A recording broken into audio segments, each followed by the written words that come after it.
तो दोस्तों, एक और नया दिन और मैं बलजीत परमार हाजिर हूँ एक नई कहानी, एक नया किस्सा लेकर। आज एक पुराना वादा आपसे पूरा कर रहा हूँ जो दिवाली की सेलिब्रेशन के दिनों में पीछे पड़ गया था। वही कांजूर मार्ग, अशोक भाऊ जोशी का फियफडम, उसका एरिया, उसका स्ट्रॉन्ग एरिया, गढ़ उसका, वहाँ का रहने वाला अरुण गवली का खतरनाक शूटर योगेश पराड़कर उर्फ परड़िया। उसका एनकाउंटर कैसे हुआ, उसकी कहानी तो हमने आपको सुना दी थी। आपने बार बार सवाल किया कि उसके एनकाउंटर के बारे में बताइए। कहीं कोई रिकॉर्ड नहीं मिल रहा था कि उसका एनकाउंटर किसने किया, लेकिन हमने भी पीछा नहीं छोड़ा। मुझे पूरे 21 दिन लगे इस बात को ढूंढने के लिए कि वो एनकाउंटर असल में किया कौन सी टीम में था। मैंने सब बड़े बड़े एनकाउंटर स्पेशलिस्ट से बात किया, लेकिन सब ने इनकार किया कि हमने ये एनकाउंटर नहीं किया। तो किसने किया वो भी किसी को याद नहीं आ रहा। अचानक मेरे एक पुराने मित्र मिस्टर योगेश बट्टू, बहुत काम किया है मुंबई पुलिस में, वो है तो हवलदार, लेकिन इस किस्म के काम बहुत कम लोगों ने किए हैं। उनसे मेरा राब्ता कायम हो जाता है और वो इशारे में ऐसे ही बात करते हैं कि परडिया का एनकाउंटर में मैं शामिल था। मुझे तो ऐसे लगा जैसे मेरी कोई लॉटरी लग गई। मैं तो कितने दिनों से ढूंढ रहा था। तो आज भी मेरे उस मित्र से बात हुई। पता चला कि वो टीम में जितने लोग शामिल थे सबके सब मेरे पुराने मित्र निकल आए। अब आपको बताते हैं कि ये कैसे किस्सा शुरू हुआ, और साथ में आपको मैं गणेश बट्टू की वार्तालाप भी आपको सुनाऊंगा। 4-5 मिनट में उन्होंने पूरा किस्सा बयान किया है। कितना कॉन्फिडेंस होता है एक पुलिस कांस्टेबल में, वो आप उनकी बातचीत से सुनना। कैसे हुआ एनकाउंटर, क्यों हुआ और कैसे चल रही थी पूरी खेल, वो अपने तरीके से आपको बताएंगे। और एक सबसे बड़ा खुलासा उन्होंने किया कि उनकी पूरी टीम को, जिसमें उन्होंने सबके नाम लिए, मैं भी बताऊंगा आपको थोड़ी देर में, उनको उस समय के पुलिस कमिश्नर RD त्यागी और additional commissioner crime RS Sharma और उनके जॉइंट कमिश्नर ऑफ पुलिस थे शर्मा, और एडिशनल कमिश्नर जो उनके थे जोन के रीजन के मिस्टर राम राव गाड़गे, उन्होंने उनको सम्मानित किया था। और मुझे याद है मैं उस सम्मान फंक्शन में था। जब मैं क्राइम ब्रांच में गया हुआ था, रोज़ जाते थे हमारे प्रेस रूम में, पता चला कि आज कुछ एक बड़ी टीम का सत्कार होने वाला है, उनको पुलिस कमिश्नर अवार्ड देने वाले हैं और सर्टिफिकेट देने वाले हैं। तो वहाँ पे मैं था। वो पुरानी तस्वीरें भी मिल गई जिनमें इन लोगों को सम्मानित किया गया, वो गणेश ने मुझे भेजी। तो वो उस पूरे फंक्शन की तस्वीरें भी आपको दिखाएंगे। और साथ में जो परडिया की जो बॉडी एनकाउंटर के बाद जो हॉस्पिटल में तस्वीर खींची गई स्ट्रेचर के ऊपर, उसके ऊपर बहुत खून वून लगा हुआ है, बहुत कोरिया लगी थी उसको। बहुत डेंजरस आदमी था, खतरनाक मुकाबला था। तो पुलिस को भी 3-4 लोगों को लगातार फायर करने पड़े उसको मारने के लिए। तो काफ़ी चेहरा वेरा काफ़ी ख़राब हुआ है। वो तस्वीर हमारे पास है और उस समय के मुंबई चौफेर अखबार में छपी भी हुई, और उसके साथ जिन लोगों ने एनकाउंटर किया था वो भी लाइन में सब खड़े हैं, उनकी तस्वीर भी है।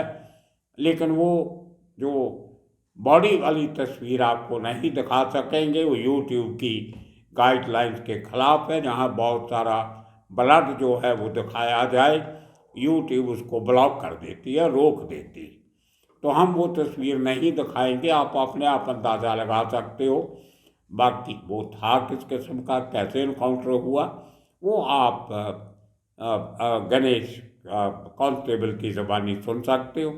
अब कहानी मैं आपको सुना देता हूँ थोड़ी सी, उसके बाद वो आपको उनकी ऑडियो टेप है वो सुनाएंगे, जो मुंबई से मैंने बात करके उनसे मंगवाई।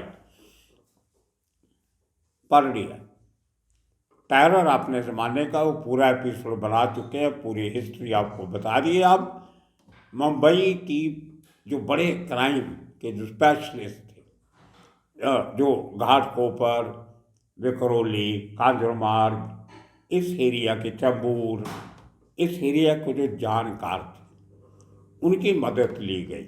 अब जो घाटकोपर एरिया है पूरा, उसमें इस कांस्टेबल गणेश के बहुत लिंक थे। चंबूर एरिया में हमारे सुरेश पाटिल, जिनको बुलेट पाटिल के नाम से जाना जाता है, उसकी भी हमने एक एपिसोड पहले बना चुके हैं। कारपोरेटर भी बने मुंबई म्यूनसिपल कॉरपोरेशन के, बहुत काम किया, बहुत डेयरिंग, वो भी हवलदार हैं। हमने बहुत अच्छा एपिसोड के ऊपर बनाया था, उनसे भी मेरी बात हुई। तो ये सब लोगों से बात करके, और अनफॉर्चुनेटली जो इस टीम का लीडर था, एनकाउंटर टीम का, प्रकाश जॉर्ज, वो भी हमारा बहुत पुराना मित्र था। मैंने और एपिसोड में उसका जिक्र किया है, जिसमें हमने कुछ जो क्रिश्चियन ऑफिसर थे मुंबई पुलिस के, उनकी बात की थी, जिनमें जॉर्ज वर्गीस और प्रकाश जॉर्ज और इस किस्म के सारे रॉल्फी परेरा, इन लोगों की मैंने बात की थी, जिनके साथ मिलके बहुत साल तक काम किया। तो प्रकाश जॉर्ज मुंबई के खालसा कॉलेज में पढ़ा था, सारे पंजाबी सर्कल के उसके दोस्त थे, बड़ी अच्छी पंजाबी बोल लेता था, समझ लेता था, और बड़ा हर दिल अजीज, हंसमुख और लंबा चौड़ा आदमी था। अगर आपने दयानाग की फ़ोटो देखी हो, कभी तस्वीर का उसको देखा हो, तो उससे 1.5 गुना ज़्यादा शरीर में लंबा, तकड़ा, और चैंपियन वेट लिफ्टर था अपने ज़माने में महाराष्ट्र का वो प्रकाश जॉर्ज।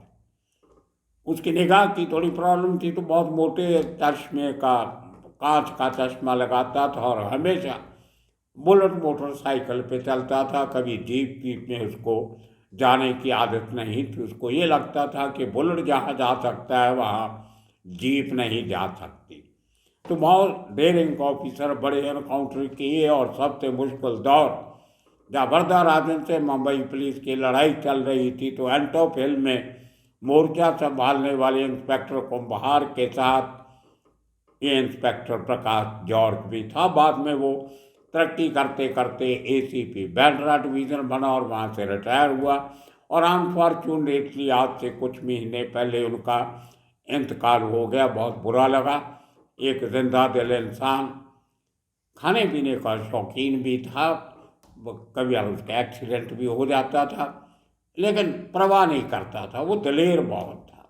खैर, तो पारडिया को ढूंढने के लिए उस समय के म्यूनसिपल कमिश्नर R.D. त्यागी ने मिस्टर दशरथ आभाड़, जिन्होंने बहुत सारे बड़े E क्लास कैटेगरी के गैंगस्टर्स के एनकाउंटर किए, उनकी ड्यूटी लगाई।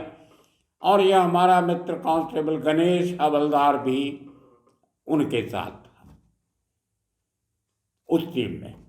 और फील्डिंग लगाई गई मुलर कोर्ट के पास, जहां पारडिया और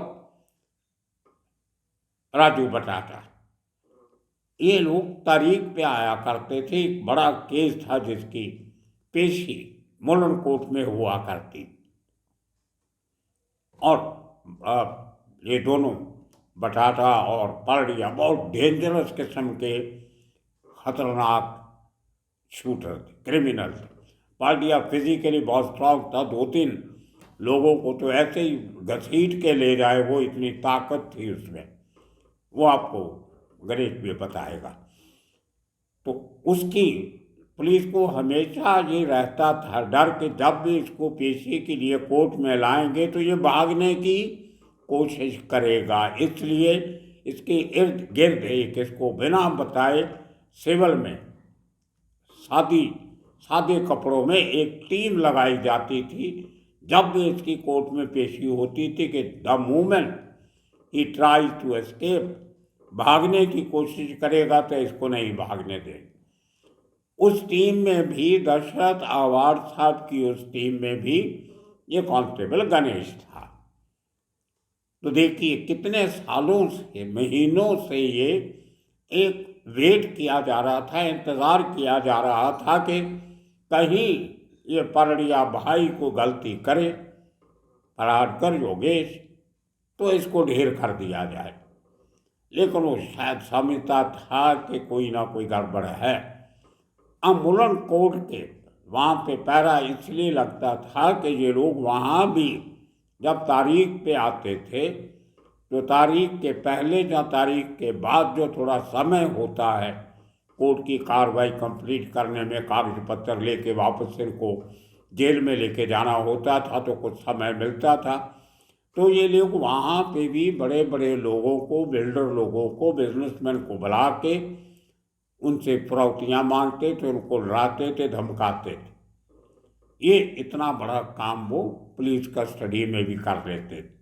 तो बहुत सारी शिकायतें थी, दहशत थी, इसलिए ही इंतज़ार कर रही थी पुलिस के कब मौका मिले और कब इनको ढेर किया जाए।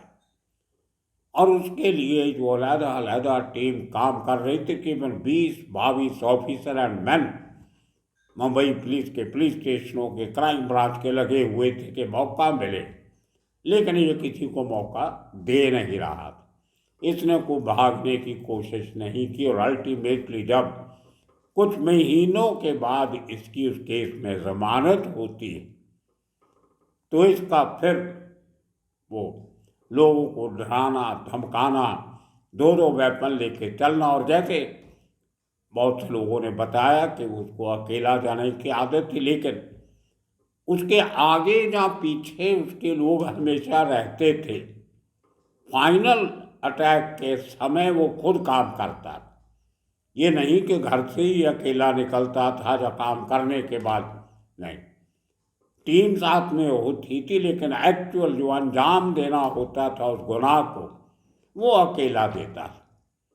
तो साथ में 3-4 लोग रहते थे। इसके बाद भी मुझे पूना से जब मैं ढूंढ रहा था सब ये कि कैसे एनकाउंटर हुआ, किसने किया, तो एक पूना में रिटायर्ड ऑफिसर से मैंने बात की थी। उन्होंने बताया कि 2001 में उन्होंने 3 आदमी पूना से पकड़े जो बिल्डरों को धमका रहे थे।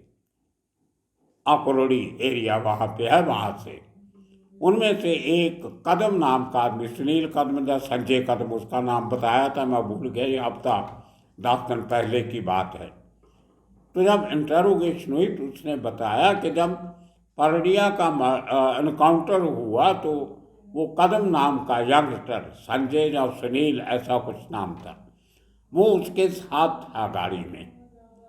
लेकिन जैसे ही परडिया गाड़ी से उतरा है, सामने पुलिस वाले आ जाते हैं तो वो भाग गया था। तो आप देखिए कि परडिया मारा जाता है लेकिन उसका साथी भाग जाता है। बोलता है उसके साथ 2 लोग और भी थे, ये तीनों गाड़ी में पीछे बैठे थे, वो परडिया आगे बैठा था ड्राइवर के साथ। वो पहले उतरा और पुलिस ने उसको मौका नहीं दिया और हम इसी भागदड़ में निकल के भाग गए। ये पूना की उस केस में शामिल भी है उसका बयान कि उसने क्या कहा था परडिया के बारे में, कदम नाम के उस शख्स ने जो पूना में पकड़ा गया। तो अब जब इसकी पूरी निगाह रखी जा रही थी तो पता चला कि वो जो उसका ऑपरेशनल बेस उन दिनों में था वो घाटकोपर और चैम्बूर में था। वो मिला हुआ इलाका है, सड़क के एक तरफ घाटकोपर है, एक तरफ चैम्बूर है। तो इस आदमी ने, उसके दूसरी तरफ जाओ तो आगे काजलमार्ग आ जाता है, विखरोली आ जाता है, वो आगे के एरिया से। तो इस आदमी को ढूंढने में उस समय के जो एडिशनल कमिश्नर उस रीजन के थे, जिसके नीचे काफ़ी सारे 3-4 जोन आ जाते हैं, उनके नीचे ACP आ जाते हैं और काफ़ी सारे पुलिस स्टेशन आते हैं। रामराव गाड़गे वो DCP थे बॉम्बे में, बहुत बढ़िया ऑफिसर थे डेरे। उन्होंने एक एंटी एक्सटॉर्शन सेल बनाया स्पेशल, जिसके इंचार्ज थे इंस्पेक्टर प्रकाश जॉर्ज, और उनके साथ ये पूरी टीम थी, बुलेट पाटिल और ये अपना योगेश, इस किस्म के, और वो इंस्पेक्टर के नाम प्रमोद खड़े, इस किस्म के सब वो नाम लिए हैं, आप सुन लेना उसमें हैं।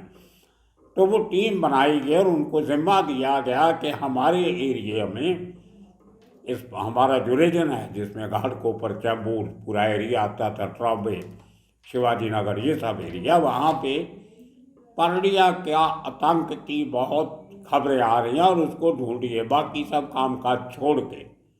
तो इन लोगों ने पूरी मेहनत करके एक जाल बिछाया और उसमें एक दिन खबरी की खबर आती है कि परड़िया अपने साथियों के साथ एक अतुर पार्क एरिया है चैम्बूर में, मैत्री पार्क के साथ, वहाँ पे किसी आदमी को मिलने आ रहा है, को पैसा लेने आ रहा है, जो कुछ मीटिंग फिक्स हो चुकी है, वहाँ आएगा। और वहाँ पे ये पूरी टीम अपना आसपास जैसे इनका तरीका होता है छिप के खड़े होके बात रखते, और जैसे वो गाड़ी आती है जिसकी खबर पहले ही उस इन्फॉर्मेंट ने दे दी थी, तो जिस तरह इनके वो पुणे वाले साथी ने बताया था वही नज़ारा मुझे कांस्टेबल गणेश ने बताया कि जैसे वो गाड़ी से उतरा, हम उसको मौका नहीं देना चाहते थे उसका हथियार निकालने का या भागने का या हमारे ऊपर हमला करने का, तो हमने ताबड़तोड़ फायरिंग शुरू की। उनका कहना है कि उसने भी गोलियां चलाई, बुलेट पाटिल ने भी चलाई, और बुलेट पाटिल इसलिए कहते हैं कि वो हमेशा बुलेट पे घूमता था, कोई गोली चलाने वाले बुलेट की बात नहीं है, बुलेट मोटरसाइकिल की बात है। उस ज़माने में उसका अपना बुलेट मोटरसाइकिल हुआ करता था, पूरे इलाके में वो गश्त उसी बाइक पे किया करता था। खैर, प्रकाश जॉर्ज ने भी गोलियां चलाई और प्रमोद उसने भी गोलियां चलाई, जितने ऑफिसर थे काफ़ी सारी गोलियां लगी। अगर वो उसकी जो लाश है वो आपको नहीं दिखा सकते तस्वीरें, वो अगर आप देखें तो वो आदमी नज़र नहीं आ रहा है, हर तरफ खून ही खून नजर आ रहा है। तो इतना बड़ा डेंजर था पुलिस के लिए कि अगर पुलिस एक साथ इतनी गोलियां नहीं चलाती तो वो क्या कर बैठता। तो ये कहानी थी वहाँ पे। और उसके बाद जब ये खबर दूसरे दिन 3 मार्च का ये पेपर है जो हमारे पास है, जो आपको तस्वीर दिखाएंगे, उसमें से हमने वो बॉडी की तस्वीर हटा ली है, और जो ऑफिसर उसमें जिनका पूरा इस इनकाउंटर का जो स्क्वाड था पूरा, वो सब लोग खड़े हैं। लेकिन उन्होंने, प्रकाश जॉर्ज नहीं है, वो बहुत शाही आदमी था, तस्वीर वगैरह खिंचवाने में बहुत शर्म आता था, सामने नहीं आता था। उस ज़माने के बहुत सारे एनकाउंटर स्पेशलिस्ट ऐसे थे जो कभी अपनी तस्वीर नहीं आने देते थे। उनमें विष्णु कुम्भार भी थे जो प्रकाश जॉर्ज के एक तरीके से गुरु माने जाते थे, वो भी कभी अपनी तस्वीर वगैरह नहीं खिंचवाते थे। तो ये पुराने ऑफिसर का एक असूल था। लेकिन बाद में जो आए वो तो एनकाउंटर के पहले ही तस्वीर खिंचवा लेते थे, ऐसे स्पेशलिस्ट भी आए। अभी एनकाउंटर हुआ नहीं लेकिन तस्वीर पहले अखबारों के पास पहुंच जाती थी। खैर, वो दूसरा इशू है। तो ये चैम्बूर के अतुर पार्क एरिया में परड़िया भाई का एनकाउंटर होता है। 3 साथी उसके भाग जाते हैं और ये आदमी मारा जाता है। तो ये एक आतंक का अंत था। और ये वीडियो आपने बीच में जो पूरे ऑफिसर सब, और आखिर क्या कहा उस आदमी ने जिसने परड़िया भाई पे गोलियां चलाई थी, उसका क्या कहना है वो भी आप सुनिए। परड़िया के एनकाउंटर में आपने बहुत मेहनत की, 2-2.5 महीने आप लगे थे, क्या था वो पूरा केस? सर, योगेश मनोहर पराडकर उर्फ परड्या ये कांजूर गांव का बड़ा गैंगस्टर था। ओके। जब हाँ, बड़ा गैंगस्टर, और वो गौली गैंग को टच था, गौली गैंग को। हाँ, ओके। अब कम से कम उसके ऊपर 10 से 12 तो भी मर्डर केस हो गए।